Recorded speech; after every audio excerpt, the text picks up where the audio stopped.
tuned for the latest.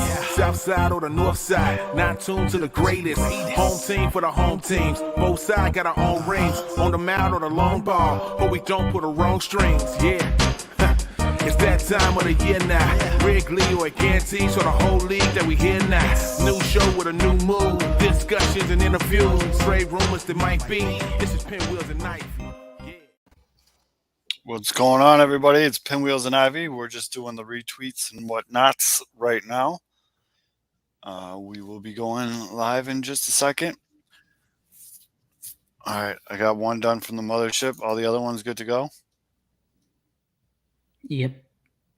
All right. In 3, 2, 1. What's going on, everybody? It is Thursday, August 19th, and you have found the Pinwheels and Ivy podcast. I am your host, Matt Swaski, a.k.a. Southside Zoe, a.k.a. Father Zoe. And with me, as always, Mr. Aldo Soto. Did you guys hear about Schwindy City? No. Do I want to know what that is? It's only the best baseball player of our generation, Frank Schwindel. Ancient Schweddy family recipe. Is this one of those guys on the Cubs? It is. Maybe it is. Maybe it's a Lord of the Rings character. You don't know. The Cubs have the Cubs definitely cornered the market on 29, 30-year-old guys who are doing good this year on a bad team. Right. No, it's like when you play MLB The Show and you get into like the year 2032. Yeah. And they start just auto-generating players. I feel like that's what the Cubs team is right now. In the year 2000. There needs to be, speaking of MLB The Show, there needs to be a special pack of these guys played for the Cubs in 2021. Remember Frank Schwindel? Straight up Jeopardy questions one day for a trivia show in Chicago, 100%. It definitely will be, without a doubt. Get your Patrick Wisdom 84 overall bronze card. I'm gonna have to play against the Cubs just to see their starting lineup to see if they have any silvers in that lineup. And that infectious laugh that you also hear is the good Reverend K. Fitz. I'm an old prospector. I'm here to look at Cubs prospects now for the next 3 fucking years. Yeah. I just got off that ride, so I'm not trying to get back on it. I know what it feels like. Oh, fuck. I feel so bad for Ohtani. Did he just get hurt again? No, he just got nightingaled. Oh. He quote tweeted a thing by Stats, and he's like, "It's no longer a question of whether Shohei Ohtani will be voted the AL MVP, but whether he is a unanimous winner." Oh, God. And you know what, though? His magic does not hold sway over this day because he was murdered earlier by Jeff Passan. So I think it actually balances out. Because Passan got him today. Passan is literally on a murder streak lately. He has been. And he's going after MLB The Show content creators and stuff. He doesn't care who you are. He is just... The one the other night was probably, she cried because she probably saw your face. That dude's an MLB The Show content creator. He's just a kid. Friend to the show, Beefloaf knows. Does not matter who you are. No. Beefloaf is multiple time murder victim. Passan's body count is ridiculous. His Twitter body count is ridiculous. And he's got his own meme now. A breaking news, Passan murders again. Yep. So we got a lot to talk about. We're going to cover everything Cubs and White Sox on this show. If you're new to the show, like Kyle in the comment section, we record live on Wednesday nights and the podcast goes out on Thursdays. Hence why we say Thursday, August 19th at the beginning of the show. Go subscribe, Kyle. Yeah, go like and subscribe on YouTube. We're still trying to get that subscriber count up. We appreciate the viewing hours have skyrocketed magically since the last time we broadcasted, but please keep on putting it on before you go to sleep and let it run all night. We haven't done a show since the Field of Dreams game. That's right. So we have what up, Southside? Thank you. We have the Field of Dreams game to talk about. We have the Yankee series to talk about. What's going on with the Oakland series? We have the Reds Cubs series to talk about. Hello, 2 in a row. Sorry. Dude, I tried. I'm in baseball right now. Here, let's just get it. We'll dive into the show and then we'll get into it. So with all that being said, let's tap this keg. As always, the show is brought to you by us. So go and support the show at the link pinned at the top of the Twitter account at PinwheelsIvyPod. And as always, you can go and buy some merch, t-shirts, mugs, onesies, Fizz's weird ET fingers, whatever else you want to do. Hell yeah. But no, what I was saying before the intro though was I legit was like, okay, I'm gonna watch this Cubs game. I should watch Cubs games still because we talk about the Cubs. 3 innings. Which Three game? innings. It was one of the games against Cincinnati, and I was just like 3 innings. I was like, can't. I mean, the Winning they won the baseball, last you two. mean? It's not even just like winning baseball. It's like I like games where I know who the players are. Oh yeah. Like especially Wilson Contreras wasn't playing. I was just like, who are these people? I don't know these guys. Like He's dead. I was like, I'm pretty sure this guy works at Enterprise Rent-A-Car. Like, why are you playing third base? Like, what is going on right now? Put some respect on Frank Schwindel's name, damn it. You will. I mean, that sounds like a hot dog. I'm not gonna. That sounds like a fucking like a Polish sausage. He could be carving his hot dog into the annals of Cubs lore. Wow, that was really sexual. With his own Pete LeCoq hot dog, because they have the Pete LeCoq dog there. They have a hot dog named after Pete LeCoq. I mean, I don't know. I can't. It's got to come with cheese. The Cubs have some right now. I mean, obviously the Bun. talent isn't there for the Cubs, but the Cubs right now do have guys with some cool names. Mhm. As you just said, Frank Schwindel, Patrick Wisdom, cool name. Yep. And then a couple days ago, or on Monday, Tuesday, they finally brought up the outfielder Michael Hermoso. Correct.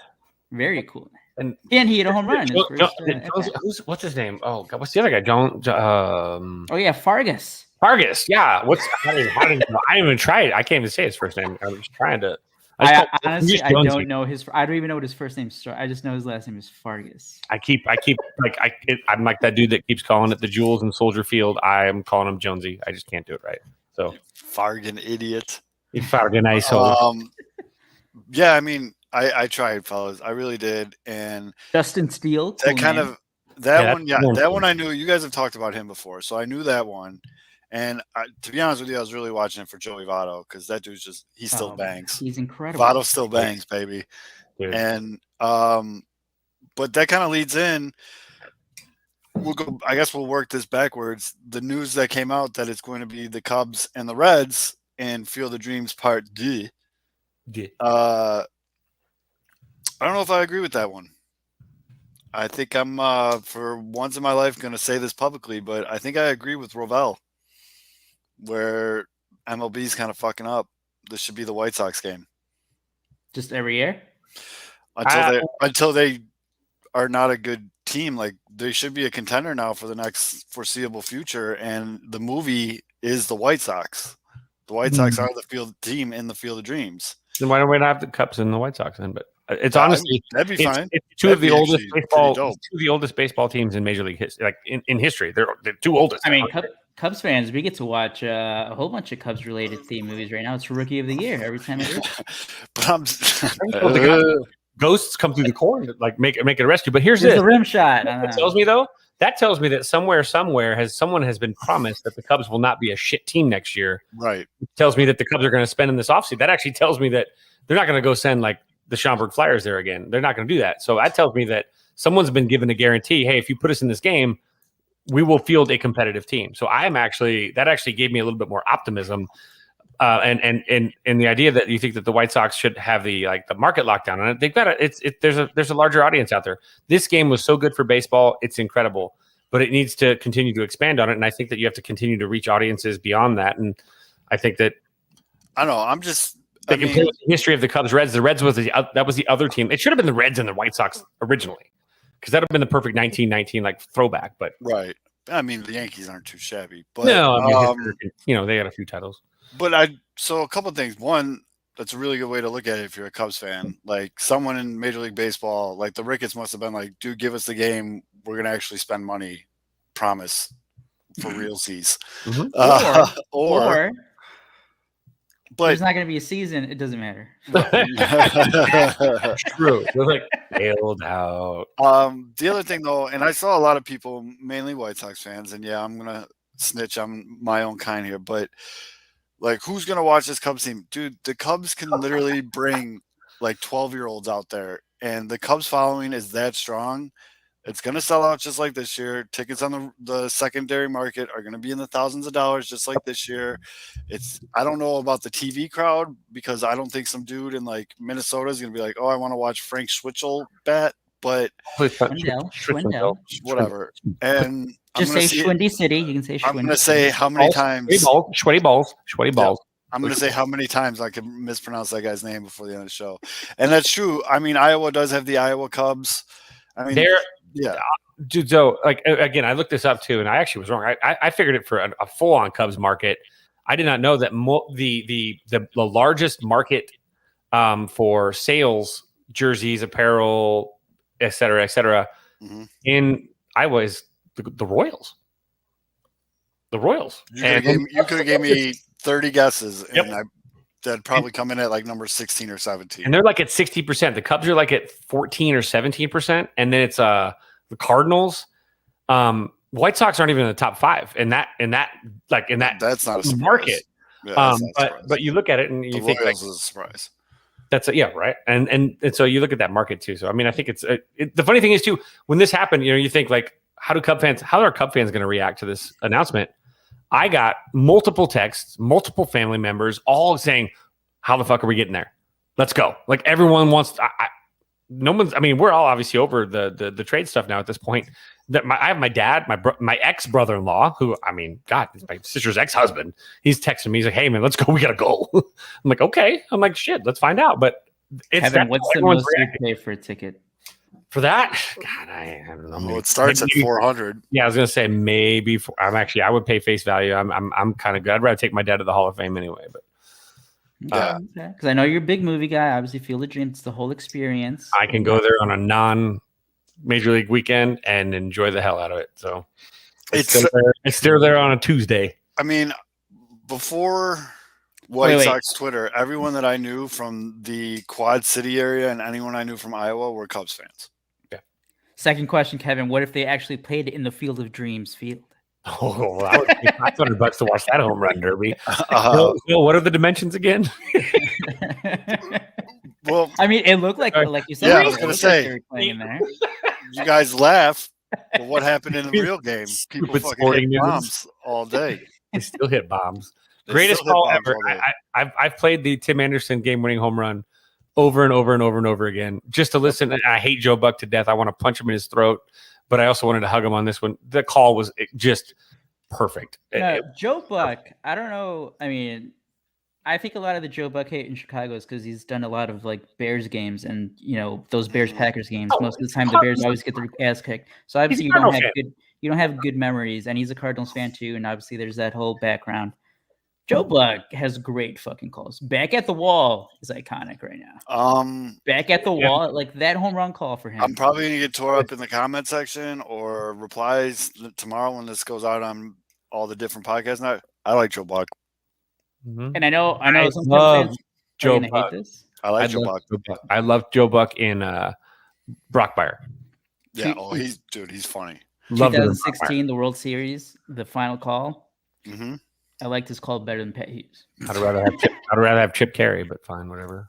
But I mean, I like Joe Buck. I don't mind Joe Buck. I understand the hate. I think as a person too, if you follow him on Twitter or if you've ever listened to him with Big Cat on Barstool, like when he's doing candid interviews with them, he's a funny fucking dude. And like Fitz said on Brockmire, he's fucking hilarious on Brockmire. He's a good villain. He's a good villain for Cub fans. Yes. But like, I don't even think it's like saying Aaron Rodgers is the devil. Like, do I really hate Aaron Rodgers? No. Yes. Do I really hate Joe Buck? Maybe sometimes. But I was mad at him in the All-Star game when he popped that first on TV. But that was even early on. Joe Buck took himself way too seriously. There was the Randy Moss with the Vikings thing, and there was always that like, oh, look at this like jag off trying to be all like I'm up here. But like over the years, it's like he's pretty damn good. Yeah, Not like Jeremy Schaap. Jeremy Schaap, on the other hand, is not like his dad. You have to do like a hard Philly accent to do Jeremy Schaap. Yeah, his dad though is my favorite, one of my favorite, if not my favorite, sports writer of all time. Like Dick Schaap was it, and so Jeremy Schaap, ESPN, like ESPN. get your sperm, bro. So I did tweet out looking for some thoughts on the next year's Field of Dream games being Cubs Reds. Yeah. And I got a reply here. Some says not a fan of it being an annual event, and I think that was kind of my first thing too. And I think people were discussing that like last week when it was the first time, and it was Yankees White Sox, and it was fucking incredible, amazing event, amazing game, awesome finish. And it was like, man, they are going to just run this through the ground immediately. Yep. People As are going to quickly get as tired possible. of it. Dude, there's already like a TV series coming out. Like, I know, dude, like, really, are we doing this? Yeah, and I mean, I like the dude that's like in charge of it. It's the same guy from like Parks and Rec and some other great shows. But like, what's his name? Yeah, he's a White Sox fan, actually. Yeah, he actually called the game with Jason when they were doing the guest thing last. Yeah, he used to have a blog too. He was Moe's in The Office. Like Pete Scher or something? Yes, something like that. But anyways, they jumped right on it. They saw the ratings. They saw the money on the ticket sales, especially on the resale market, and they just were like, well, we're just going to keep doing this shit. Yep. And then I think part of the reason, the allure of it this year was it was the first time, and it was, let's see how they handle it, and let's see what they do. And let's back up. Let's go all the way back to the start, because we're talking about this, but we didn't really set it up. So the Field of Dreams game was a week ago on Thursday night. It was the White Sox and the Yankees. Primetime game, built up fairly well, with the ad spots and all that stuff, but and the pregame stuff too. The hour and a half leading up to it as well. The pregame stuff was good, and then they had Kevin Costner, obviously the star of Field of Dreams, come out, and we're gonna get to Kevin in a little bit because serpentine route. Yeah, I have some thoughts on Kevin Costner's. But he came out and did his little talk, and then great line. What I thought was super dope was when the players came out of the corn. Like, you knew that everybody knew that was going to happen, but like when you actually saw it to start the game, and you saw like Jose Abreu walking next to Aaron Judge with Tim Anderson and Yoel Moncada. To be fair, by the way, Aaron Judge walked over the corn. Right. Everybody else was through the corn. He was over. He's huge. Breaking news: Lance Lynn, Wednesday night's game, just got ejected. Yeah. Oh, he called the a lot of F words. Probably. But yeah, Lance was like, "Yo, the ice is starting to melt on my 30 rack in the locker room. I got to get out of here." Like, I mean, his pitch, like I told you guys, his pitch count was way off the first like 3 innings. He's probably like, "Hey guys, I'm trying to get out of here early tonight." Umpire's like, "Did you just call me? I've got early dinner reservations." Yeah. No, he's just like, "Bro, these are getting frosty. The mountains have been blue for quite some time. I got to get in there." But the players come out from the outfield and from the corn, and like, dude, they had like the old school wooden scoreboard. They had high school kids working that wooden scoreboard. Like, the field looked fantastic. The fans are right on top of the game. Like, I don't think you can, like, literally you can't put fans closer to the game than they were there. They come out with the old school uniforms. The Yankees have the real plain all gray with New York across the chest. Sox are rocking that cream color with the blue pinstripes and the big S with the O and the X in the middle of the S. That is not made of wool, thank God, like they used to be. Yeah, dude, holy shit. They would have died. But it was just, I want it authentic. Where are those wool uniforms? It was unbelievably visually just appealing as shit. Oh yeah. It was fucking. And the camera set up for where like the fireworks would for the chance happening that there was a walk off. The fireworks placement and the camera placement as well for all of it was perfect. Like the whole. Rarely do you look at a baseball game and you go, "God damn, that production team just killed it." That was a game where you're like, everybody from top to bottom hit a Tim Anderson bomb to right. Like literally, they all were. That was all of them swinging through this whole event. Like, that was. And for the record, Lance Lynn got booted from the game because they went to do a substance check and he whipped his belt off and threw it at the ump. I like you said, whip his belt. Like that was. I remember, you guys, when they first started doing this, I told you guys someone's gonna get ejected because like someone's gonna throw something like at an umpire. The umpire isn't gonna like it. Yep, I knew it. It was eventually gonna happen. But so like you have like what I would say is like visually baseball porn, and the game starts, and it couldn't have gone like it.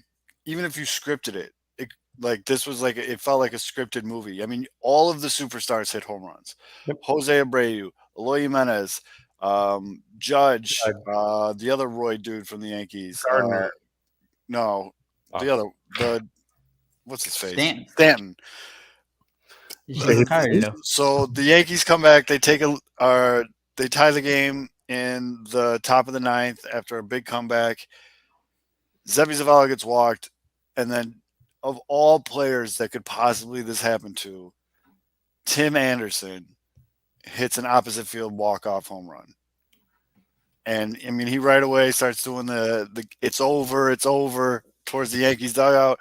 And like Kevin said, there was a million different camera angles, but the best one was on the field from the third base side, looking at Tim as he starts to do the bounce into the home plate crowd, and the fireworks are going off over the score. I mean, it was fucking beautiful, man. It was a movie. And like, yeah. And we must say this big and.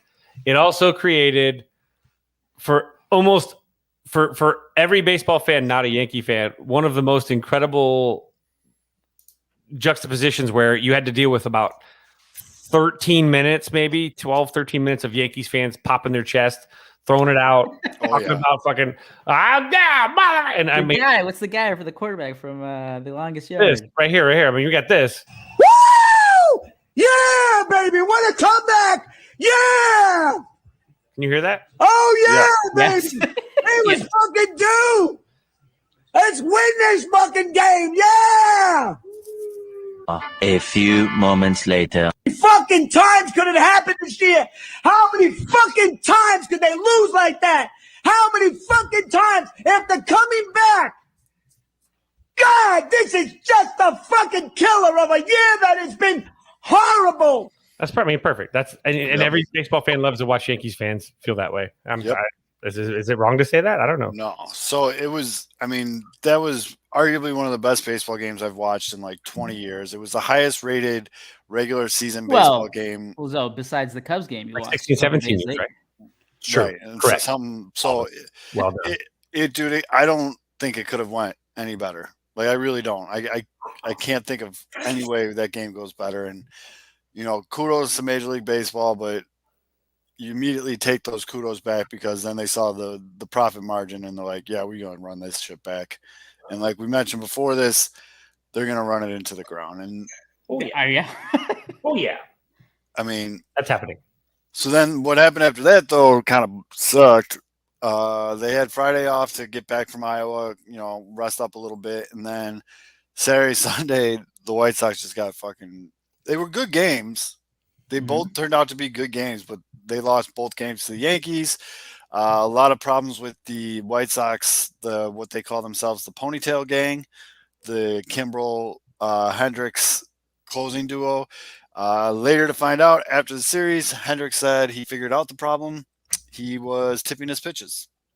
Okay, and he said he says he thinks he figured it out. And you know what? I believe him. Because the next two games against Oakland, the next game against Oakland, he came out and struck out the side. And Kimbrel struck out his side too in the eighth. So they figured out something. I regret to inform you guys that a member of White Sox Twitter just doxed the home plate umpire. That's not cool. What? Like his address? Yep. Oh, don't do that, guys. Phoenix, Arizona, apparently. Bye bye you. I'll go visit him. Let's not. I'm speaking of doxing. Let's not. Yeah, let's not do that. Lives at. Don't dox people, especially over stupid ass sports. Like that's really not cool in any way. I think this sums it up perfectly, Zoe. Just recapping the Sox and Yankees, the Field of Dreams game, and MLB doing it again next year with the Cubs and Reds. Jenny on Twitter, as someone who was at this year's game, it's going to be impossible to replicate just how perfect and special the night really was. And this is coming from a huge Cubs fan. The mystique is gone. Yeah, it's true. It's going to be it's going to be the Winter Classic for the NHL. Yeah, you had comparison. Yep. I was going to say you have the inaugural game and then you have the annual games. The inaugural game is always the game. The annuals are always just trying to catch up with the inaugural, and you can't make imagine starting at the peak. It literally there is nowhere else to go but down unless you hit a grand slam in the bottom of the ninth inning, down 3 with 2 outs and a 3-2 count. That's the only way to really do it. Obviously, this is all about money, and but the thing is, they could have kept it fresh, just be like, all right, we'll do this every 2 years, every 3 years, but now if they're going to do it, it's going to be an annual thing. Well, they built that field. Yes, you got to get some use out of it. I mean, that's going to be a great place for college baseball tournaments or summer tournaments or boom. Friends of the show, the Southside Agenda podcast. I think this is a great idea. They should switch the locations of the event every year. They should do a game in the Dominican. They should do a London game. They should do a Field of Dreams game. Just set up a rotation. I think that's a great idea. They started doing that too. Because remember the game. I think they played a couple games in Puerto Rico a few years ago, Mexico in 202019. There was a London game in 2019. The Cardinals scored 50 runs or something like that. That was like a football score. I mean, the Cubs and Cardinals were supposed to play again in London last year. Yeah. That's right. Do you remember that? What was that? Yankees was supposed to be in Italy. Oh my God! Fuck last year. Yankees Red Sox. Yeah, Yankees Red Sox had home run derby in London. The game was 23-18. It was the most ridiculous game ever. It was a football score, but the O, not the U. Yeah, it was. That game was ridiculous. What are other cool I'm just thinking about in the U.S. What are cool locations? They should build Red Sox in Colorado. And it's funny, people. I saw a couple people been like, "Oh, they should just keep doing off the movie idea. They should do Mr. 3000." Well, that's Milwaukee. They should do Little Big League. Well, I don't think the Metrodome's coming back. If you can play where the Hackensack Bulls played in Brewster's Millions with the train that goes to the outfield during the game, are we gonna do the fan? So yeah, San Francisco. Hey, Bobby. And then a lot of it seemed like the popular one was everybody was like, "Oh, they should do the Sandlot." You're not going to put Major League Baseball players who make millions and millions of dollars on a dirt field. Wait, let's go with this. Hold on. What if they put together a baseball field that was 100% safe, natural grass, everything in its place where they intend it to be, that looks like the Sandlot set, but is safe, sane, and of course created in that? Would that be kind of cool to play a Sandlot style Major League Baseball game? Obviously, you would make sure that the playing conditions are 100% optimal, but you would have the setup around the stadium with painted, padded walls that are painted that look like a Sandlot fence. You could make a Sandlot game out of that, and you just have to maybe you can spray paint the turf. I don't know, to make it look like it's dirt, but it's just like the field turf. You could actually do that. That'd be kind of cool. I mean, did we just pick up another thing that would fix baseball besides the cameras on the? They could totally do that. But again, like I said, these people invested millions and millions of dollars in these players, so it would have to be perfect. Yeah, it's possible. And then, have you guys seen the Little League Classic jerseys? I mean, I'm not. Have they written new ones? I'm bringing them up now. The actual the Little League World Series that's going on? Or? No, so they always do that. They always do that game where the players game, right? Is it a players weekend or is it two professional teams play in Williamsport? I remember. Yeah, the Cubs played that. I like the Cubs. So these are the ones for this year. Okay. Cleveland, it says Great Lakes, and then Anaheim, it says West. I think these are clean as shit. I like these jerseys. If it wasn't the fucking Indians, I would totally buy that Great Lakes jersey. The Guardians. I'm sorry, the Guardians. I was going to say that is another good game. I remember the Cubs jerseys. They had a similar. It's like Cubbies. Format. Yeah, no, I like those. It's like Cubbies. Not the Cubbies, but I like the kind of the. They played Pittsburgh that year, and I really like Pittsburgh's because it said the Berg, and they were gold with the white, and I thought that was really clean too. Those jerseys are clean as shit. Or a game at the College World Series, that'd be fun too. A-Town News has it too, man. Someone needs to wear the Bears with the golden with the Chico's bail bond jersey on the back. They need to wear the Bad News Bears jersey. Someone's got to wear those uniforms. A game in Omaha would be dope, though. A game in Omaha would be pretty rad too. Yep. Yeah, that would be pretty cool. No fans ever use metal bats. Oh. And pitchers have to pick the suits that the bomb dudes in Iraq wear. Jeez. Fans will have to wear that out in the out. Well, I mean, I don't want to say it, but especially after we saw. Dude, that was so. The White Sox jumped into a series with the A's, who are a playoff team. They're a good team. They won the first game. It was a pretty standard, but they smoked them the second game. But poor Chris Bassett. Mhm. Dude, it was like was it first inning or second inning? I think it was the first I think it inning. was the Early. first. Yeah. So he's pitching the first inning. Goodwin hits a line drive, like he smoked a line drive, and it hit the dude square in the fucking cheek, man. And from everybody that I've talked to that was at the game, like you could hear a pin drop in the stadium. And watching it on TV, the noise it made when it hit his face, like I like cringed up. Like it was. My wife's like, rewind it. I want to watch it again. I was like, absolutely not. I'm not watching that again. Like that was horrifying.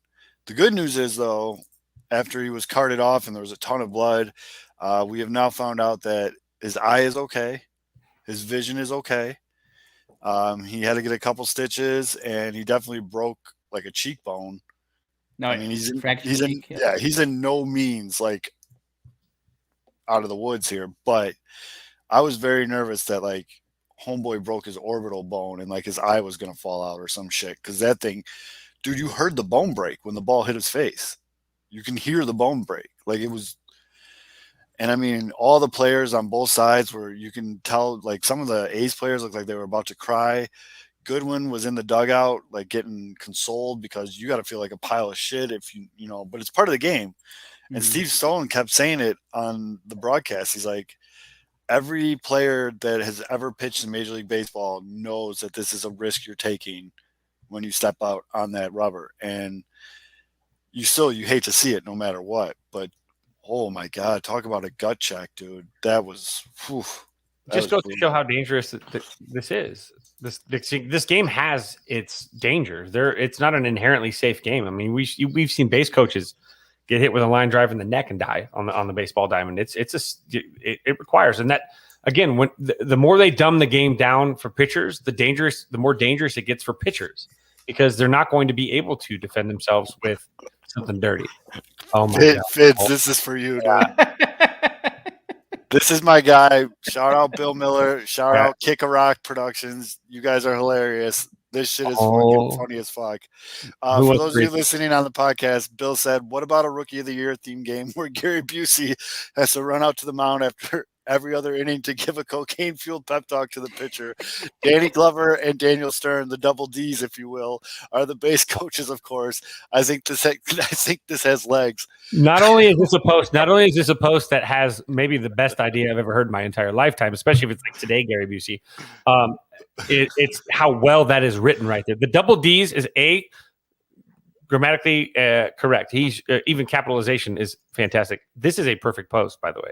Yes. But that's correct. I would love to Gary and deal with his have to. You got to do. I've known Bill since we were kids. Again, if you're listening to this, quality. Go check out Kick a Rock. They do videos. They have a podcast. They do short movies. Everything. Bill's a funny ass dude, as you can tell just from that comment. Bill, appreciate you listening, and everybody go check out Kick a Rock. Go follow him on Facebook and all that other fun stuff. But that would be hilarious. I would watch the shit out of that. But I do have to point out that it wasn't actually Danny Glover in Rookie of the Year, though. That was the Angels in the outfield. Right, that's the Angels in the outfield. Yeah, with Matthew McConaughey playing a little bit. Yeah, you got to have Daniel, but still, you have. Oh, absolutely. I can picture it, obviously. Yep, but that was a perfect timing because we were going into a really dark place talking about people getting just rifled in the face, and now we're back to having fun. Talking about Albert Hall. Yeah, I mean, even I was watching that, and like my wife she's like, "Wow, I mean, does the ball really go there?" I was like, "Yeah, it's like 100 and something miles an hour off the bat, and it's a solid baseball, and that's going 60 feet 6 inches. Mm-hmm. Like that's not far." And she's like, "Well, why didn't you?" She goes, "Don't most pitchers catch that?" I'm like, "They try to." Like it's hard. And I mean, I'm not trying to like rag on her like these are dumb questions. It's just like explaining this to a novice baseball fan. It's just like it's dangerous as shit. I have to answer Matty Mitch's question. So Gary Busey will walk out of the corn, and the answer is of course not. He's going to smoke the corn. It's fine. we're good. Actually, he's gonna snort Snort the it, corn. yeah. Yeah, he's gonna snort that. What happened? Look at that whole row. What? He's gonna pull the leaf off, and then he's gonna use the leaf and sprinkle corn kernels in the leaf and just kind of funnel it into his nose. But Like those old Mickey Mouse cartoons where they're like sucking the peas with the straw. I want to kind of circle back though, because rightfully so, a lot of fans were really jumping on Hendricks. He got lit up in the Yankee series. Like Aaron Judge, by the way, owned the White Sox all weekend. Keep throwing him fastballs. Yeah, like, I don't understand. Tip your cap. Guys are good. There are good baseball players Right. in the league. Like, and Aaron Judge is one of them. Like, fuck, Well, what are you gonna do? You gotta beat him. He beat you. And taking a step back, if you look at the Yankees are like the hottest team in baseball right now. Mhm. But Mhm. Aaron And the Judge Giants Aaron Judge had a weekend against the Sox, and it didn't help that they put a couple balls on a tee for him. But Hendricks got touched up, and in typical Hendricks fashion, he didn't hide. You know, he didn't like decline media requests or anything. And Tony La Russa even came out on Monday night, the first game against Oakland. He's like, I just saw Hendricks walk by my office. He's like foaming at the mouth. I hope to God he gets a save opportunity tonight. And I give him credit too for facing me and being like, I fucked up. I watched the tape over and over and over and over again. I talked to the catcher. I talked to, my coaches. I talked to everybody. And you know what? I was tipping my pitches. I had a tell. And I think who told him? I don't know. Did you video. you didn't see the rest of it? No. Oh, his wife told him that he was tipping his pitches. I see. She's the best. I love that woman. Flat What's out. Ethan Katz He doing? told Is this us another at the press Don conference, he Cooper goes, situation? She's the one that she's like, you're tipping your pitches. I'm like, ha! Man, That's that's a good ass wife right there. period. I love it. There's some good baseball wives out there that are like bigger dogs and their husband's on the bump. Even they were like ready to get them, and that was a good one. And the fact that on Monday night again against the A's, again good baseball team, Kimbrel came out and struck out 3. He walked the first guy and then struck out 3 in the 8th, and then Hendricks came out and struck out 3 in the 9th. Closed the door. And before that, Kopech came up. Michael Kopech, you done fucked up and let that kid find his fucking rhythm again, because he looks unhittable right now. That being said, he's probably going to get in tonight and get fucking shelled. But I know, it's just anytime I get all excited. But he looks very good. The Ponytail Gang is, I'm going to say this, they're back. A little hiccup against the Yankees. Why are they called? Is it just because of Kopech? Kopech has a ponytail. If Kimbrel could have a ponytail, if he takes his mullet and puts it in there, and I guess Hendricks is working on it. They just like the name of it. Somebody already made a shirt. They're wearing it already. All right. Hey man, just go with it. I don't give. They can call themselves Dirty Mike and the fucking fuck boys or whatever. I don't give a shit. But yeah, no, that was a really big bounce back, and oh my God, hi. And Keelan's the best. But for them to come out, Subscribe, Keelan. Yeah, subscribe, please. But for them to go ahead and put up a big 9-0 ass whooping on the A's though on Tuesday night, that's a huge confidence booster to me. We said going into this stretch of games that this is going to be important, but I want to bring up a point because I know Fizz wants to talk about it. The White Sox starters are human beings. Human beings get tired when they have to perform physical activities over a long period of time. We've already doubled what last season was. Okay. So we are seeing some arm fatigue in some of these guys. But on the flip side of that, before we get into how well TRL, totally. Hi, it's TRL. I'm Carson Daly. Yeah, I was saying, Carson Daly's got this with his black pinky. TLR is managing these starters. I do want to shout out real quick the People's Champ, Cy Young contender in our hearts, Ray Lopez. How the fuck did they not get that boy LASIK eye surgery like 2 years ago? He did an interview with The Athletic, and he goes, yeah, the LASIK really changed things. I was kind of half-assed throwing pitches because I couldn't see the signs from the catcher, so I didn't know what he wanted me to throw. So he was like throwing in between pitches. He was like, I don't know if this dude wants a fastball or a curveball. Oh my God. So like, I'm gonna hang a slider and let's see what happens there. I have a question though. Wasn't he still struggling at AAA? He was in Shelled, but that's a Super Bowl. And hey, AAA though, and it's also like just they're not the same. They're not like professional. I don't know. It's but like, wasn't he struggling? Like, was it the ball? He was like struggling with his command still though. Could have been ball though too. But I believe that he had a CAT-6 surgery, not LASIK. So he has whatever. They fixed his fucking eyes. It would be LaRusic surgery. We need a rim shot soundbite because that's about 3 tonight we could have used. But yes, I agree with good friend of the show, Keelan. You would think an eye exam would be a regular part of the physical. I mean, like you grab his balls, tell him to cough, and then you're like, "Can you read the chart?" Like, has anyone even seen his driver's license? Like, what are his limitations on? Like, man, God, you check does he even drive? It. I mean, right? I don't know, but it's Mr. Magoo over here. That's it. It's I'm totally making that gif. But he was Mr. Magoo, and he comes out now, and they brought him out of the pen, and I mean, he was dealing out of the pen, and like I said, that's a huge asset in a playoff run to have a long pen guy. I think Ronaldo Lopez has been you guys' like most consistent pitcher the past 2 weeks. Huge asset. He is a huge ass. I mean, he's like my accountant. Huge ass. I'm 4. Sorry. But as Steve Stone was saying in the broadcast, not too many teams have that long reliever anymore. You know what I mean? They don't have a guy where if Lance Lynn throws his fucking belt at the ump in the 3rd inning, that they can bring him in and he'll give you 3 to 4 innings and you'll be fine. If Raylo can be that guy for the White Sox in the playoffs, that's a huge weapon. Fids' dog is pissed. So, speaking of the playoffs, and who do you feel confident in? And I know we talked about him last week, and he had a pretty good start this week after a rough first inning. Dallas Keuchel. Come playoff time, like, do you go to Raylo out of the pen? Do you go to Keuchel? Because Keuchel's not going to be in the rotation. So no, he's not going to be in the rotation. Keuchel's been a serviceable 5th starter.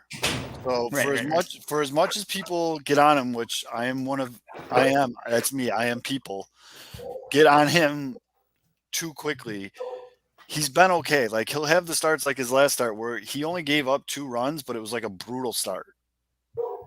He's not a power pitcher by any sense of the word, and he dances around the zone, and he's not been getting calls. So the walks are there, forcing him to throw like 83 right down the pipe, and guys are teeing off on it. And he gets out of situations. You know, we saw a little bit of ground ball Dallas to start the game, but I don't know, man. Like you have to have him. I think they keep him on the playoff roster because one of the selling points on him was his World Series experience and what he can bring to this club and all this shit. But like,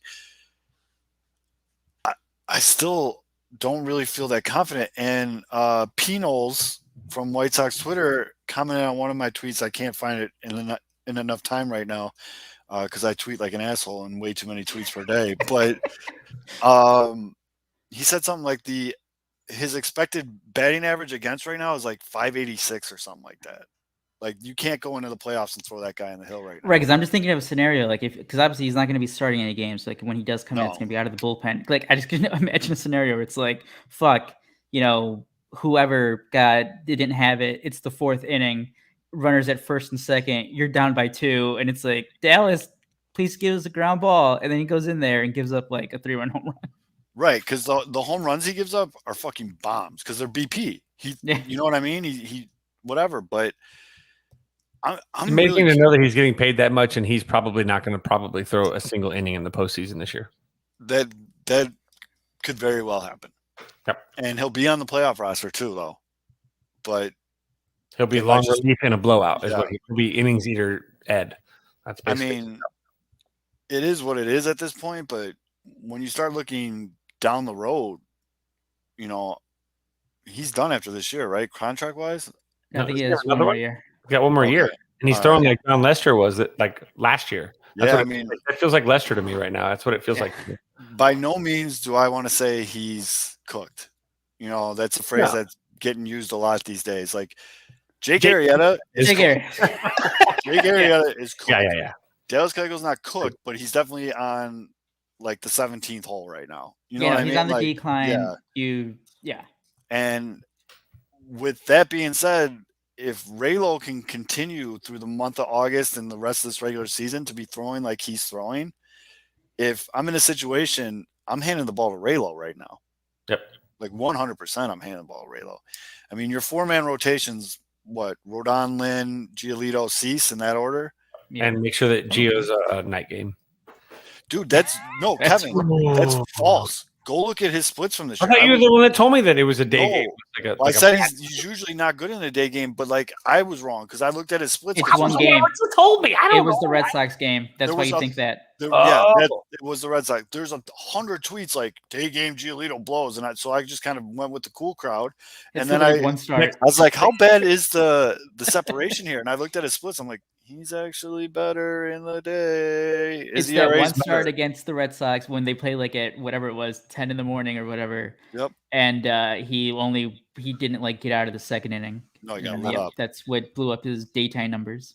Next time I'll consider the source. Yeah, check You my already word. made the bet, Kevin. It was too late. We've I been know do- it was too late. It was too much. We've done like From the 400. poker meeting the night before. Damn it.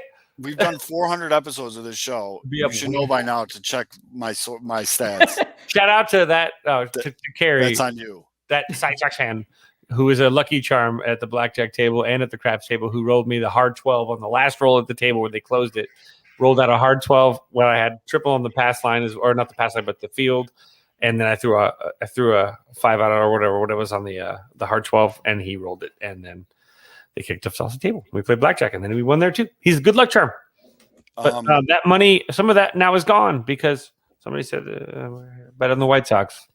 Yeah, I've been getting killed betting on the White Sox, but I haven't been parlaying it. So the White Sox have been doing it for me against Oakland. So I got most of that money back because Mama didn't raise no bitch. That's surprisingly paid off for me. It's very easy to bet the Cubs right now. You bet the over and you fade the Cubs. It's very simple to bet the Except for Cubs. the last 2 days. Yes, I bet the Cubs the last 2 days. 2-game Mhm. winning streak. which Hottest team in Chicago. that's like- pretty. That's pretty. The White Sox are on a 2-game winning streak too. Yeah, Monday and Tuesday. Nah. Buddy. Road games, though, they're harder. The Reds are fighting for a playoff spot. You cannot let the Cubs and Well, you can't. That can't happen. Like you geez, can't lose 2 games in a row to that. geez, though. Like, Kyle Hendricks finally had a good start. Well, like his second good start in Cincinnati ever. He sucks at the Great American Ballpark, but he was great on Tuesday? Yeah. Fantastic. That was a shock. I was like, I remember I saw your tweet, Kevin. Yep. And you're like, there's Can't like, argue that, Roger. oh, Roger, it was- we're there. It was something like, what do you say? It was like, Hendricks is going to stop the losing streak. And I'm like, yeah, he should. But I'm like, fuck, like he is terrible in Cincinnati. But hey, he was great. That's what I bet. I got like plus 158. I think was what I got. So And you had to sweat it all the way to the end. I need you guys to start telling me which Cub player is gonna like have 2 hits or which Cub player is gonna hit a home run. I mean, the answer I've is been the saying his under. name from the The answer is the beginning. under Yeah. I mean, for now. Frank Schwindel. Schwindel, yeah. yeah. I just- Luke, Bruhan Luke in the chat. What is he coming straight from right field? he 'Cause is I'm in live. pretty sure he's at every game because he's in the background of everyone's picture ever taken at the Sox game. Cool. Luke, tell everyone around you to subscribe. Yeah, Luke, take everyone's phone in right field and subscribe to this There you podcast go. Mhm. On YouTube. Do it on now. YouTube. Great. All- One of yeah. your. See, he's at Oh, home. he's at home. He's a Oh. teacher. He just started school this week. He's back. He's back. Mm. He's back. Luke, go outside.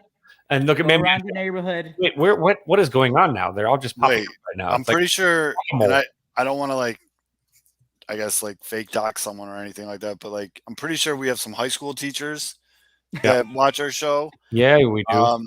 High school kids are all assholes. on the show. And they mess around on their phones. So like in your class, as punishment, Hey, you should take their phones and subscribe or make them subscribe to this podcast on their phones. Actually, I'm waiting for my class to actually get the new hard drive of their Macs, all of them across our lab, to get reimaged before I have them actually do the same thing, which is log in at the beginning of class, hit play all, and now shut your mouth and listen to what I'm saying up here in the front of the room. Exactly. So I'm going to have 25 computers rolling through our. I think that's fantastic. I think that's educating the youth on entrepreneurship and how to make a podcast get monetized on YouTube.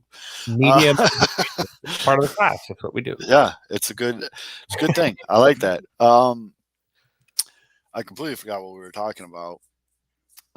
Who you should bet on for the Cubs to get hits? Yeah, need that. Schwindy City. Swindle. So also, pretzel bun. Something I wanted to bring up was Yasmani Grandal is absolutely hitting piss missiles all over Charlotte right now. He hit the scoreboard tonight, did he not? Yeah, he hit the score. I said bouncy balls plus AAA pitching equals you need a new light bulb in your scoreboard because, and he's doing it from both sides of the plate. He's mainly DHing, but someone, and I forgot the dude's name, he's not like a normal news breaker or whatever, but I know Shishek said that it was going to be Collins that stays up instead of Seaboot. Did he really say that? Yeah. That makes me feel great about it because that means Sevy's staying up. No, this dude, I can't think of his name. He's got a red and black flannel on his profile picture. Anyways, Outstap? Possibly. He's gotten these right a lot. He has a source that is either in Charlotte or deals with call-ups for the White Sox.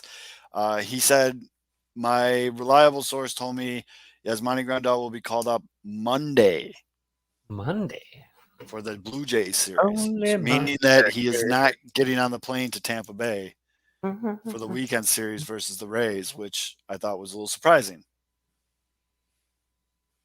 because I'd want him to play against the Rays. That's going to be a brutal series in Tampa Bay. You get to face Nelson Cruz. Right. Bob Nerfingale. Yes. That's actually, you know what? I'd like to make an official decree. Bob will now be referred to as Bob Nerfingale because he nerfs everything he tweets about. That's Nerf. Beautiful.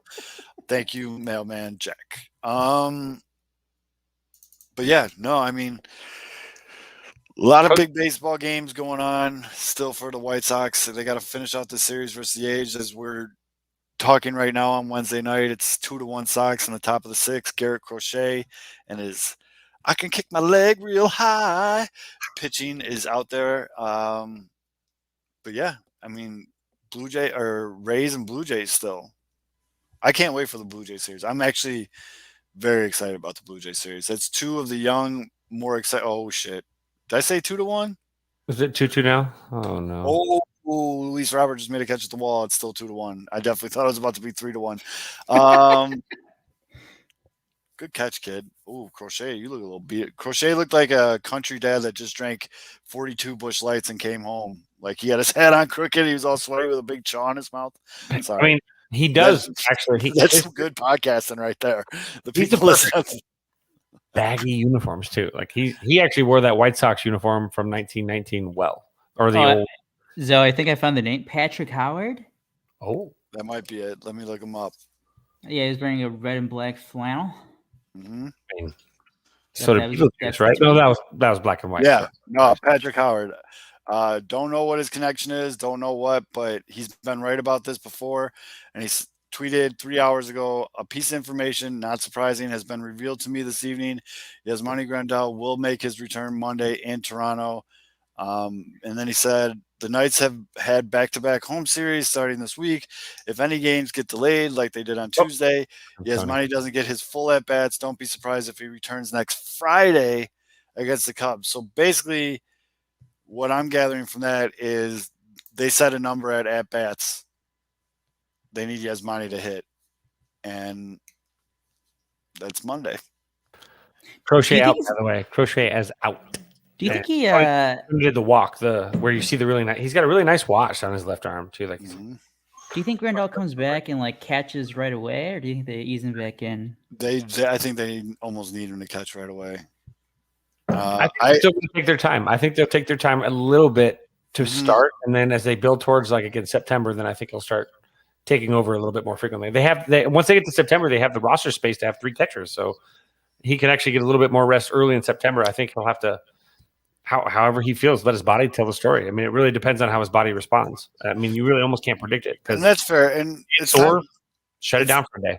And it's times like this where you got to take a step back and you got to remember the White Sox have a 10-game lead in their division. So there's You guys are like in such a sweet spot. Yes. So DHing him is not a huge deal. We don't need to talk about it again because I think we've done 2 or 3 shows where we discuss this. You keep Sebi up. Collins, I think they send CB down because Collins doesn't have the options, and I think he does, and they only have to send him down for Zach Collins definitely has options. No, but they're not trying to burn his options where CB's got more, and they send CB down just because it's 3-4 days, and then you bring him back up for September 1st. You can expand the roster a little bit. Collins had that big double against the Yankees, but he's just such a liability behind the plate now. Like I don't know what happened to his defense. It's just gone. It's non-existent. It just up. If he's up, they're gonna probably take the player that has to conserve the options for just tradability and everything down the line. Like they're gonna just take the one that's optimal. If it's 4 or 5 days, Yas is gonna probably play most. Oh, that's earlier. Sorry, I saw the home run. Right, Jackie Brown. So I just think that it'll be Collins will stay up and they'll send him down just for a few days and then bring him back up. Just Steady because Zavala and Zach Collins both have 1 option year left. They both have. It's the same. I think Collins just probably maybe they're thinking he has a veteran trade value. I don't know. I think it's Collins stays up.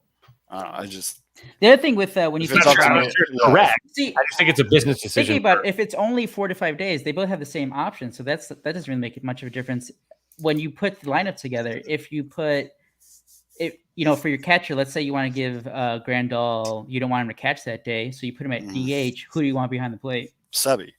Right. So you're not gonna be putting. You notice how there was at DH. There was no 2-second thought. It was instant. Like it's Sebi. I'm so done with. I'm very close to giving Collins the hashtag done.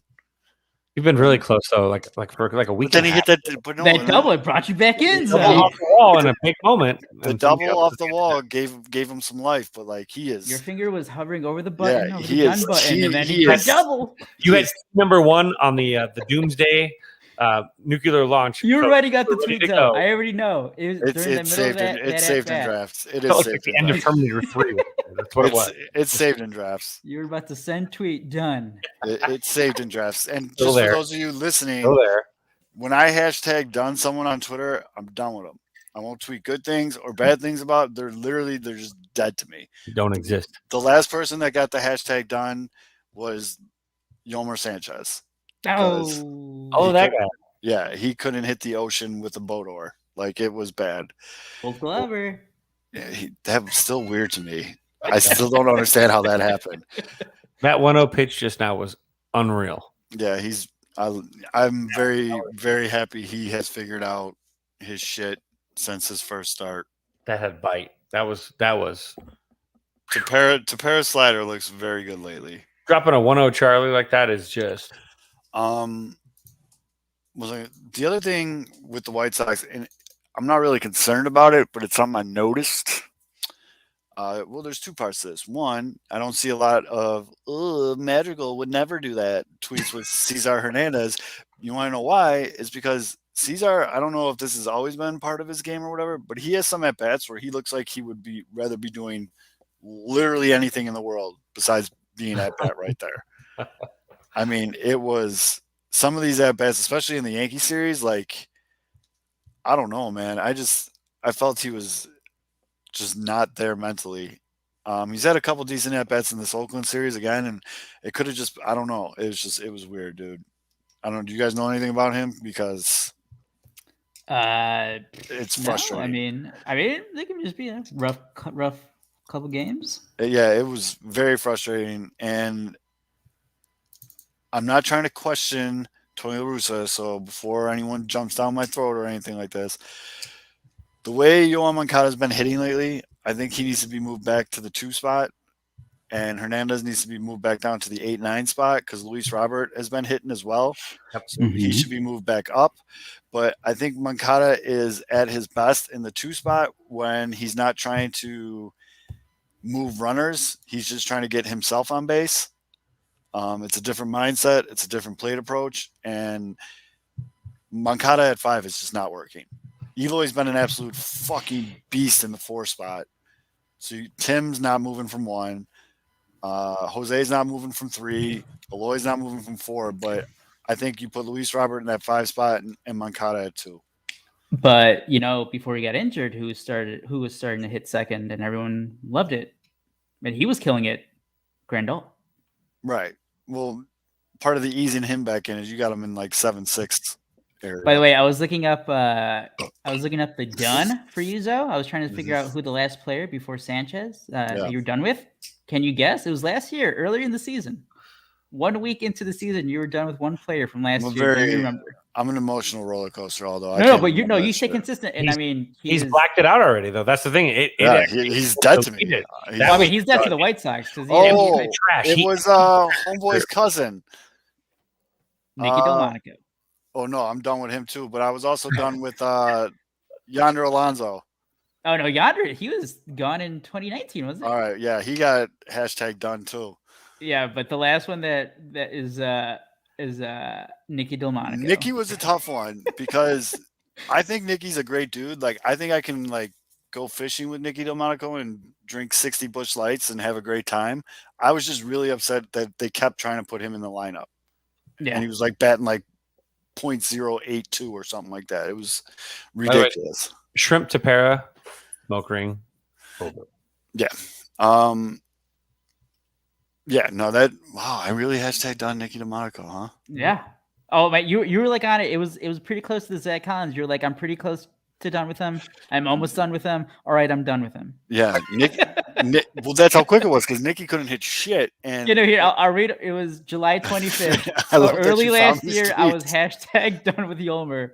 Delmonico was very close to earning that hashtag this year. Put Laurie in right field and bring up Madrigal. That was July 25. July 26th, the next day. Now he's missing the cutoff, man.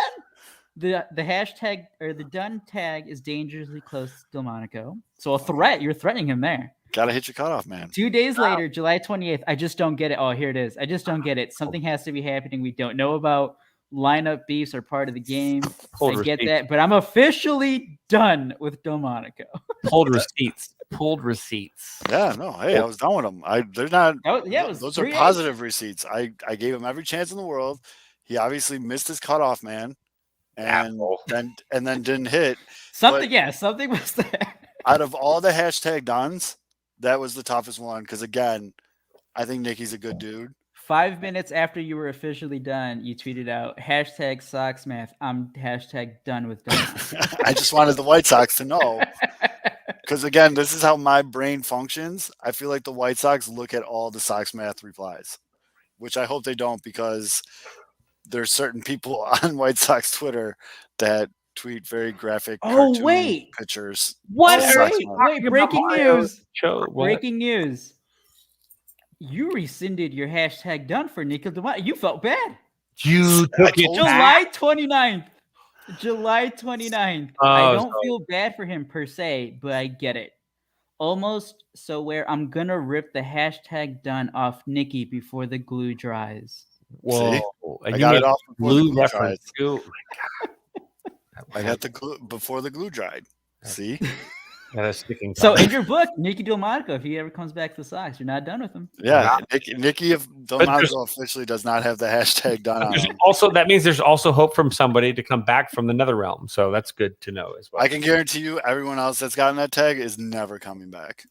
But again, Nicky, if I put it on Zach Collins, he's not coming back because I don't think the kiss of death. I really the way that I judge. If I like a player as a person is if I think I can drink a 30 rack of Busch Light with them. I just don't see that happening with Zach. It's the 30 rack scale. I think it's the 30 rack scale. That's actually we need to patent that because that's beautiful. And then just a picture of 30 rack scale, and you could have pictures of also Gary Busey. I would say it was mentioned earlier. I would have a 30 rack scale with Gary Busey. He wouldn't make it through 30. Are you kidding me right now? He'd have 30 lines with it. Yeah, I was going to say. You kidding me? And this is another reason why Busch needs to sponsor us because now we judge people on a 30 rack scale, which only Busch Light. Can you split a 30 rack with them? Will they cop out? Will they tap out? Or will they bring a 30 rack? And Like- will they be that dick when it's 14 versus 16 and you're like, you gonna drink that one?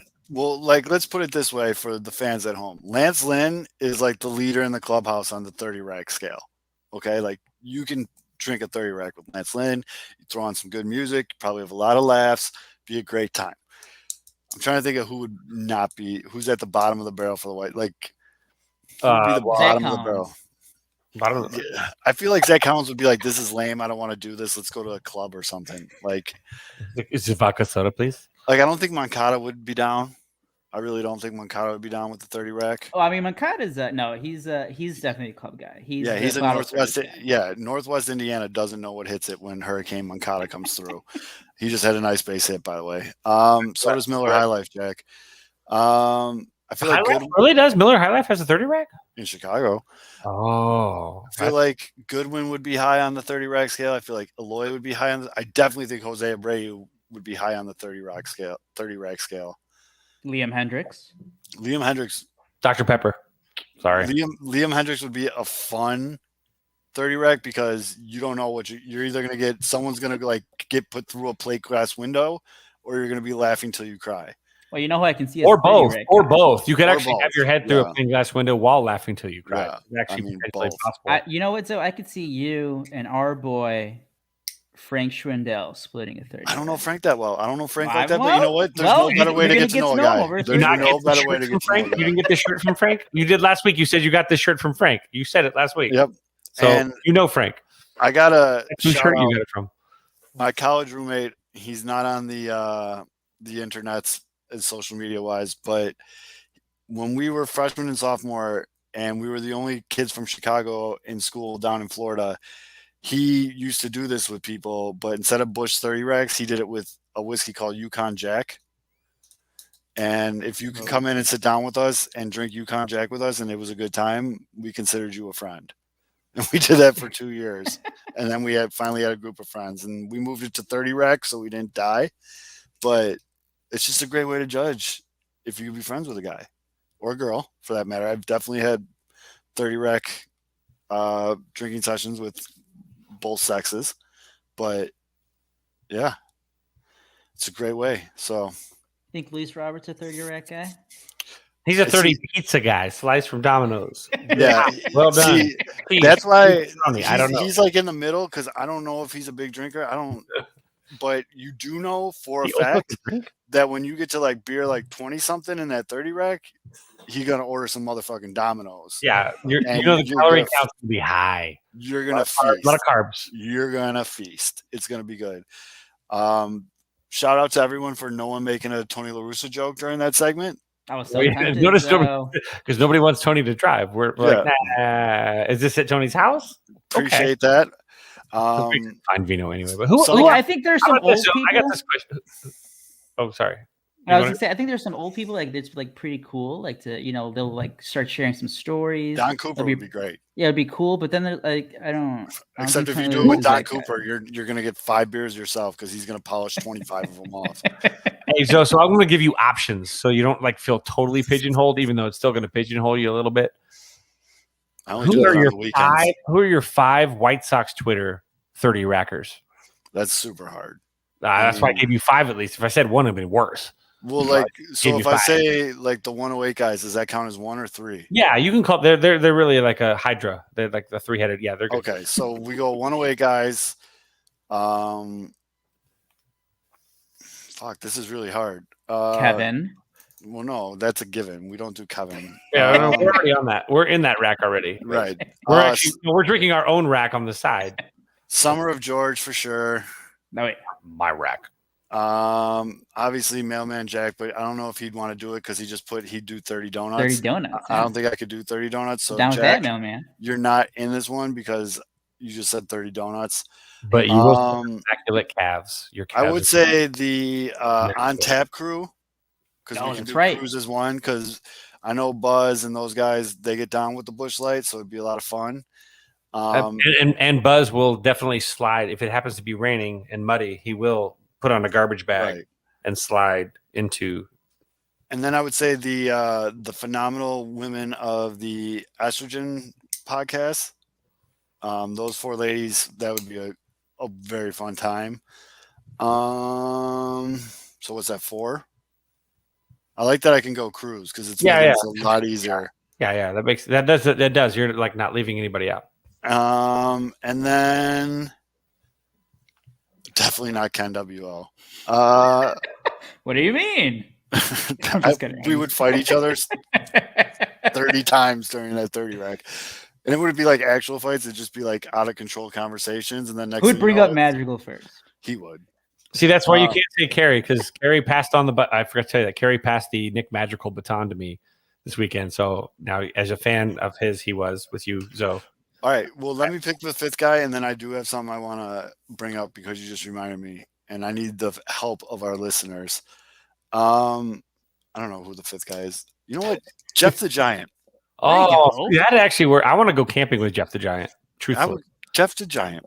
Because that guy's awesome. That guy just makes me feel good when I talk to him on Twitter. He's like the nicest guy in the world. Mm-hmm. So Jeff the fucking Giant. And then there's so many other people. Picking 5 was ridiculously hard, especially on the top of my head like that. But those are the 5 that I thought of. Do you have 5A, 5B, 5C? I could do this for the next hour. Alphabet. So yeah, I mean, I can do this for. I mean, you got Luke, Kerry, all these guys like Alex, Yumper. Overrated. You know, all overrated. These guys. But just kidding. Not. I need a new guy. Madrigal was my guy. I need a new guy. I mean, I think it's pretty easy. No, it's not as easy as you think. It really isn't. I think it's pretty easy. It's not really.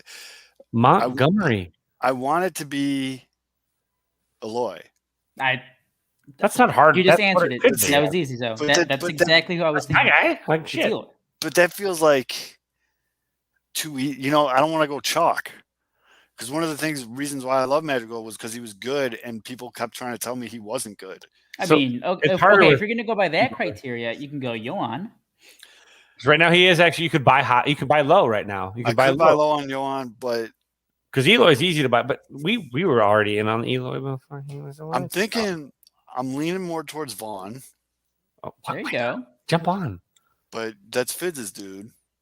Well, there's plenty of space here. Wait, no, Zoe, you already have a guy. Wait. Zoe, you already have a guy. Who's my guy? I mean, I missed that run. Shoot. He's not a position player, but like. Well, I know it's Lance Lynn. Like, it's Lance Lynn above all. Dylan Cease.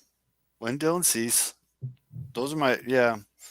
But I need a. Who was the guy there? You and Jordan, beginning of the year. I know. And okay, no, but I get it. It's position player because it's every day. Yeah, but Cease is one of my guys. That's true. But I need a replacement guy for Madrigal. I feel like Eloy's going chalk. I mean, honestly, so a lot. You guys have a lot of good players. Yeah, I know. And all of them have their own bandwagon too. Like, so it's like it's just jump aboard. I think you can buy low because there's a lot of Yohan Moncada hate. I just don't get in on Yohan. But maybe it doesn't fit your vibe. So I get it. It doesn't. There's Eloy, but I mean, it's easy to love Eloy. So Luis Robert, he's definitely looking really good. He just had an RBI single as we were talking about this. Like, it's nothing against them. Like, you could give Luis Robert a couple days to get hotter, and then you can really kind of, again, they're going to like forget about Andrew Vaughn. You could like jump on the Vaughn train. I think it's going to be Andrew Vaughn. Get on, run. I mean, honestly, that's like that's the only position. Right, because Luis Robert again, I can't do Sebi because I don't feel that. I mean, yeah, he's like it's like backup catcher, yeah. Yeah, Jake Lamb, no. You were almost done with him too. Yeah, I was almost done with Jake. Jake turned it around a lot though. It's not. I know it's not Lurie Garcia anymore. No. Still think you need him on his bench. Still think World Series team needs Lurie Garcia. He hasn't been able to stay healthy a lot this year, but Adam Engel. But again, that's like another platoon guy kind of. Yeah, I need like a more I think it's going to be Andrew Vaughn. I mean, it has to be Andrew Vaughn, yeah. I think it's going to be utility man, Andrew Vaughn. I mean, how do you not like Andrew Vaughn?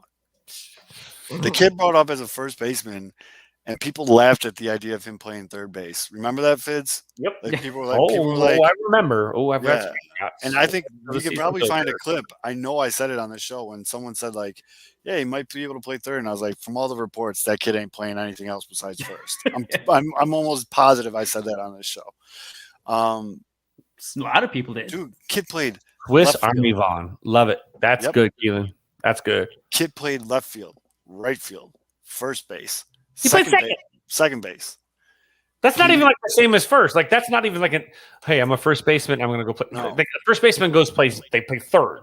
And then What, the but first too half bad? of the season, as he's learning the major league game, because he did not play in AAA at all or AA, he still continued to just mash lefties. So then the big knock on him was, oh, he can't hit righties. Well, guess what? He figured that shit out too. And now he's fucking mashing everybody. Everybody come get that smoke. And you got to understand the way he's been handled. I don't care. Like you can say a lot about a lot of stuff the rest of the season and what's gone on elsewhere. But you have to tip your cap to how Tony La Russa and the coaching staff have handled Andrew Vaughn in this first full season as a Major League Baseball player. They had the bubble wrap on early. They turned him loose midway through, and now he's at this place where you need him in the lineup, and he's going to get rest days because he's that important now. So now he's being told how important he is because he hung with him, and he knew that there was 2 steps forward, 1 back, 2 forward, 1 back, and it sounds weird, but he kind of snuck. He snuck through the hype of Yerman, and was able to come out once that was over. He was already starting on that that upward trajectory, and now where he is, hold on, he's good. Like it's been fun to watch. Like it's happening. It's been almost perfect. Not perfect, but near perfect. Who's my guy, Aldo? I mean, if you're looking, so this would only work for the rest of this year because I don't know how long. So I don't know if you're looking for that. But Brian Goodwin. Oh, I like Brian Goodwin. I do like Brian Goodwin. I like Brian Goodwin a lot, and I think that was one of Han's better pickups in the last couple of years. Goodwin could be added to my guys, but he's not the guy. Right. Vaughn's going to be the guy from now on. I like it. Yeah. And welcome. The other thing that I wanted to say about Andrew Vaughn is people need to remember, like, Tony's sitting him, like tonight, Wednesday night, Tony's sitting him. That's okay. This kid has never played a full major league season. Like, he's got 103 games he's played. He's played 103 of the 120. You just got to ease the kid in a little bit, man. I mean, I know he's a kid, and I know, he should be young and spry and all this other fun stuff, but like, rest. Yeah. This is the time to do it. Now, 3 weeks, we've talked about it here, 3 weeks before the season ends. Yep. Ramp it up. But and that's what they're going to do. I just really, the biggest thing as we kind of wrap this up, because we're hour 20 in, but the biggest thing that I'm looking for the White Sox for the rest of the regular season is establishing some kind of consistency. Just some kind of I mean, it's really roller coaster right now. Like the Yankee series, they look like one of the worst hitting teams in the league, and then they turn around and against Oakland now they're tearing the cover off the ball, and they have an 11.5 game lead going into tonight. I don't know what Cleveland did tonight. They lost. Okay, great. I think they lost it against the Twins. Yeah, they did. 8-7 in 11 innings. So if the White Sox hold on and win this game, they have a 12.5 game lead. Use this time to just figure out your flaws and to establish some consistency. And I mean, if Liam Hendricks is going to tip pitches, I'd rather against the Yankees in mid-August than against some team in the playoffs. So I don't know. Didn't we talk about it last week too? Like, this is the perfect time to kind of not show your cards with a 10.5 game lead going against teams that you might see in the postseason. You don't need to show all of your cards. In fact, it'd be smart to throw out a little bit more of wild card kind of lineups, and they're winning. But you've got guys that they're not going to see. You're not going, they're not going to see Rodon. They're going to, and they're going to. They didn't see really good Hendricks, which is. Oh, and by the way, we didn't talk about it. Rodon says he feels great. Like, he feels fantastic. Jack, to your question, for those of you listening, friend of the show, Mailman Jack asks, is Raylo a playoff starter? No, but he is your long reliever. You're a quick hook guy that you could say like Yeah. he doesn't have it, get him out Yeah. like that where you see it immediately. You could see it in the first 1 or 2 at bats, and you get him. You start getting him hot, and you don't let him get beyond 1 or like that. I mean, you really He's don't. the perfect guy. Like if something happens with like even if it doesn't even If I don't even Dylan think it C has to be struggles, to like like or- it doesn't even have to be like oh it's a complete blow up like guy gave up like 6 runs or something. It could just be like something like that happened Wednesday night with Lance Lynn. You got a guy who went 4 innings and he was out. Well, I mean he was ejected, but he had like 90 pitches. He was pretty much done. He wasn't gonna pitch much longer. It didn't feel like him. Right. Like if there's like a playoff game, it's like just some guy, one of the guys has an off day and it's still like the 4th inning and it's a 1-0, 2-1, 1-run game. Just put it in Relo and you Breaking like, news. If he keeps going, feels pretty good. Breaking news. In the 7th inning of Wednesday night's game, Andrew Vaughn was actually brought in For defense. as a defensive replacement for Eloy. There you go. Yeah. He's now that good. Ooh, Luis Robert just horribly misplayed a ball in center What field. is that? That's going to be inside the Parker. We need Andrew Vaughn in center field. Hey, look at Vaughn covering his ass. Look at Vaughn's the one that picks it up. Oh, man, he threw it about 12 feet. Yeah, anybody else besides Elvis Andrus, that's an inside the Parker. Oh, dude, I just hope Robert's okay. He feels he's embarrassed as shit. Get the piano off your back, dude. He is super embarrassed. Hold on, I gotta watch this not replay Robert, real quick. but I'm talking about. I'm like that ball. That's an inside. That should be. How is that not an inside the Parker? he straight up just slipped. Sod. Look at the sod. Look at the sod flip too. The sod like goes everywhere. And then he did like a breakdancing. Somebody please gift that. Oh, look at that! Look at that chunk too. That's a big. Kids, you're good with the TikToks. Put that to some breakdancing music. Dun, dun, dun, dun, dun, dun, dun, That's an I'm on it. instant 100 like tweet if you do that right after the show here. I'm just glad he's not hurt. That's all I care about right now. Okay, that's some good podcasting for those of you listening on Thursday. But you'll know what we're talking about because I don't know. You guys got anything else before we wrap this shit up? Frank Schwindel, rookie of the year. Winner Schwitzel. Just a reminder, everybody go follow us on Twitter at Pinwheels Ivy Pod. Make sure you're buying some merch. Make sure you're supporting the show. Make sure you're subscribing on YouTube. And if you teach, make your kids subscribe on YouTube. Or if you work in like a retirement home, make all them old asses subscribe on YouTube. Put it on autoplay before you go to sleep tonight and just mute it. We're trying to do something here, folks. And it's only going to make the show better. So we need a little help. Well, love her. Yep. So Fids is making the TikTok. So for Fids, although I'm your boys though, if anything crazy happens, we'll always go live. But make sure you help us out, and we'll see you guys next week on Wednesday nights. Wednesday.